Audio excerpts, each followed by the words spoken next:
Lady Gaga says Bradley Cooper directing and acting in A Star is Born was like a magic trick.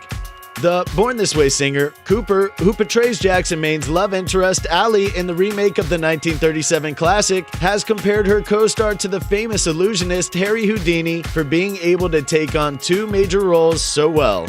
The 32-year-old star found it fascinating that while the pair were acting out an extremely emotional and awful conversation, Cooper was still able to comfort her as he directed simultaneously.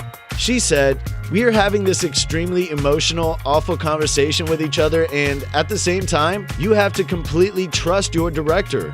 In a moment where I'm almost untrusting of him and angry with him and insulted by him, I'm also in the back of my mind in the space of comfort, in the space of love." The scene is where Allie tackles the fading musician's alcohol abuse and addiction issues, and Gaga admitted it was very moving as it's something that she has experienced in her own life. We're betting you loved that video. Wasn't it great? Well, like and subscribe to get even more.